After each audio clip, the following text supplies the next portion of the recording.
ورزشی راه اندازی گردیده طول یک هفته در ناحیه دوم یافت. مقصد از گذراندن چنین مسابقه های ورزشی پیش از همه تشکل طرز حیات سالم و تشویق و ترغیب ورزش می باشد. امروز توجه جوان دختران و بانوان به ورزش تمایل زیاد شوی داشته. برآمد با برار تیم های بانوان از روی نمود والیبال در سطح جمهوری گواهی این گفته هاست. اشتراکداران اظهار قناعتمندی از آن می نمایند که در چنین مسابقه های ورزشی شرکت می ورزند و مهارت ملکه خویش را باز هم تقویت داده به سبقت های ولایتی و جمهوری آمادگی دیده ایستادند. مقصد از گذراندن چنین مسابقه ها یعنی که دریافت نوی چهره های ورزشی، تحکیم طرز حیات سالم و عمومی گرداندن ورزش می باشد.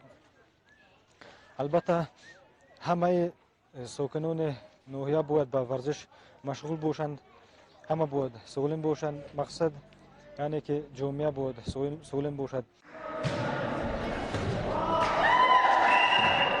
با تشبث مسئولین مکتب ورزشی ناحیه راشقله پیوسته برای بلند برداشتن مهارت کسبی ورزشگران و معین نمودن بهترین بازیگران از حساب جوان دختران و بانوان ناحیه راه اندازی می‌گردند، زیرا در رشته والیبال امروزها ناحیه راشقله چه از حساب جوان پسران و چه بانوان دست پروران زیادی را دارا بوده در سبقت‌های جمهوری فعالیت نظررس دارند.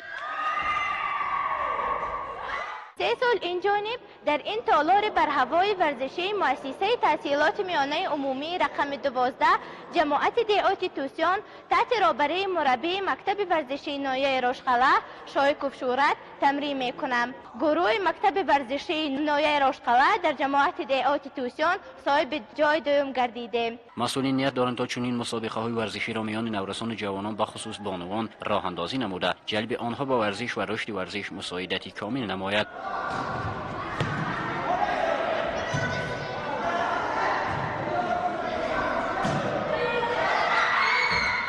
ما امروز در مسابقه بین گروهی از نمود والیبال اشتراک نمودیم و سزاوار جای اول گشتیم و من نیز کوشش میکنیم که در مسابقه های ناحیه و بیرون از ناحیه اشتراک نموده سزاوار جایهای معین گردیم. دسته های بهترین از خود مهارت بلند را نشان داده و بازی فینالی را خط گرفتند. دسته جماعت دیهات راشقله توانست در این مسابقه جای اول را سزاوار گردید. غالبان مسابقه از طرف مسئولین مکتب ورزشی با مدال افتخارنامه ها قدردانی گردیدند.